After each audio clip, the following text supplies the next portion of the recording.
Labadiena visiems. Labai džiaugiamės, kad prisijungėte prie mūsų webinaro. Mano vardas yra Inga, esu įmonės Protechnika dokumentų valdymo sistemos vadovė. Šiandien trumpai, bet efektyviai aptarsime, kaipgi skaitmenizuoti personalo dokumentų tvarkymą ir integruoti šiuos procesus su darbo užmokesčio sistema personalo skaita. Seminaro trukmė apie 10 minučių. Taigi apie skaitmenizacijos naudą su jumis kalbėjome jau ne kartą. Gilinamės į tai, kodėl nebeverta spausdinti sąskaitų, kokios yra pagrindinės tų dokumentų tobuliavimo buhalterijoje priežastys. Taip pat kaip dirbtinis intelektas atpažįsta sąskaitos informaciją, tačiau kas kartą vis per mažai dėmesio skiriame personalo dokumentams. Todėl šiandien atiduosime skolą personalistams. Pirmiausia, aptarsime, kaip pradėti skaitmenizuoti personalo dokumentus, o svarbiausia, kaip tai padaryti paprastai. Tuomet pasidalinsime, kokią naudą įmonėms gali suteikti dokumentų valdymo sistemos integracija su personalo skaita. Be to parodysime, kaipgi ši integracija padeda sutaupyti laiko bei automatizuoja kasdienius procesus. Na ir pradėkime nuo elektroninių atostogų. Beje, tai prototechnikoje tai ir buvo pirmasis personalo dokumentas, virtęs iš popierinio į elektroninį.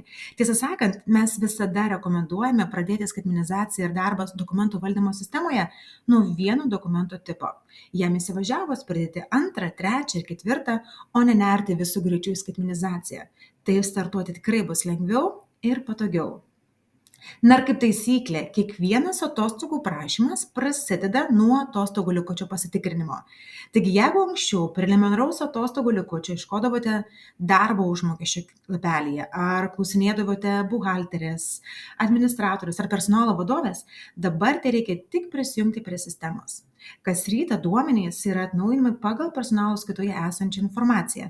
Tiesa, jei jūsų įmonėje informacija apie atostogų likutį personalo skaitoje yra atnaujinama kartą ar 2 per mėnesį, tai jūsų patogumui dokumentų valdymo sistemoje papildomai dar matysite ir rezervuotų dienų skaičių. Tai yra dar į apskaitą neįvestų, tačiau jūsų pasirašytų atostogų dienų skaičių. Ir dažnai personalo vadovo klausimas yra, kągi daryti su darbuotojais, kurie neturi mobilaus parašo ar galimybės pasirašyti elektroninių dokumentų jungiantis per e-bankininkystę, nemoka ar nenori naudotis elektroninėmis sistemomis. Na, iš tikrųjų, kvalifikuotas parašas svarbus pasirašant tokį dokumentą kaip darbo sutartį. Tai yra ilgalaikio saugojimo dokumentą. Visiems kitiems su personalu susijusiams dokumentams, kaip antai prašymai, įsakymai, tvarkos, taisyklės, pasirašyti užtenka vidinio įmonės poreikiams naudojimo pažangiojo elektroninio parašo. Tai toks parašas, kuris yra sugeneruojamas kiekvienam darbuotojui dokumentų valdymo sistemoje ir yra visiškai nemokamas. Na ir iš tiesų, minimalus kompiuterinis raštingumas būtinas, tačiau tie, kas moka pasitikrinti elektroninį paštą ir naršyti socialiniuose tinkluose, sunkumų užpildyti atostogų prašymą ar susipažinti su vadovo įsakymu tikrai nepatirs. Na ir nuo ko pradėti? Dabar darbuotojai gali patogiai prisijungti prie dokumentų valdymo sistemos tiek dirbdami iš namų, tiek ir kelyje ir vos kelių mygtukų paspaudimų pateikti atostogų prašymą. Tos formos užpildymui tai reikia paprastai nurodyti tik 2 datas, datą nuo ir datą iki. Spausdinti prašymo nereikia, jis automatiškai bus persiųstas tiesioginiam vadovui tvirtinti tiesiai sistemoje. Elektroninio atostogų prašymo pildymas trunka vos 12 sekundžių. Palyginus su tradiciniu popieriniu būdu, tai 60 kartų greitesnis procesas. Na ir kas dar pagreitina patį procesą, tai būtent tas masinio pasirašymo funkcionalumas, galimybė, tai kada vadovams nebereikia fiziškai pasirašinėti kiekvieno prašymo, jie gali pasirašyti visus prašymus vienu mygtuko paspaudimu. Tai reiškia, kad vietoj 5 ar 10 minučių reikalingų dokumentų tikrinimui parašo uždėjimui gali viską jie atlikti vos per kelias sekundės.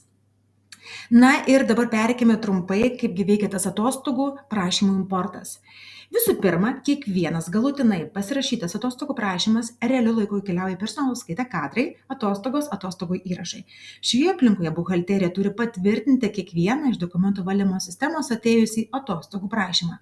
Patvirtintas prašymas iš karto nukeliauja į operacijos, atostogos, atostogų įrašai, kur ir vyksta atostoginio tas visas generavimo procesas. Ir apskaičiavome, kad dokumentų valdymo sistemos integracija su personalo skaita leidžia eliminuoti klaidų riziką ir sutaupyti kelias valandas per mėnesį, kurios kitu atveju būtų skirtos duomenų įvedimui, žinoma, kad rankiniu būdu. Na ir dar viena iš paskutinių temų, ką noriu paminėti, tai apie atostogų įsakymą. Jeigu jis jums reikalingas, tai sistema tokia galimybė yra, tai yra galimybė automatu formuoti atostogų įsakymą iš galutinai pasirašytų atostogų prašymų.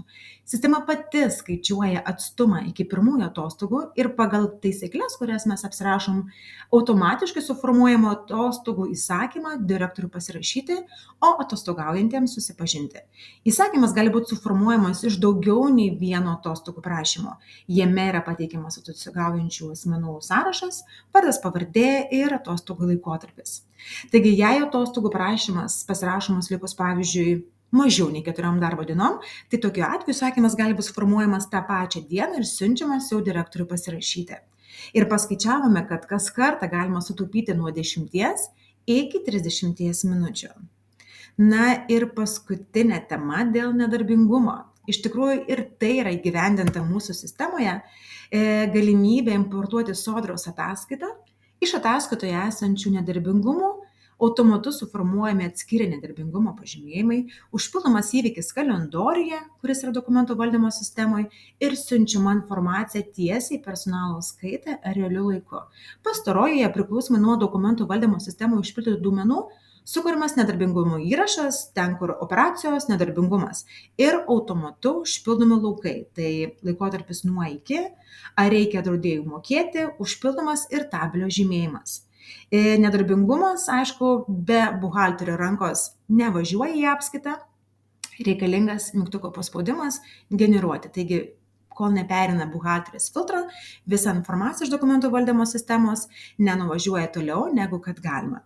Na ir yra tai tik tai maža dalis to, kas specializuotų dokumentų valdymo sistema gali.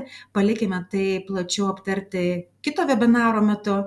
Na, o jeigu jau dabar norite susipažinti su dokumentų valdymo sistemos galimybėmis ir ar tiesiog norite ją pažinti iš arčiau, išbandyti ar tiesiog pasikonsultuoti, rašykite mums elektroniniu paštu arba įveskite užklausą į crm.prototechnika.lt.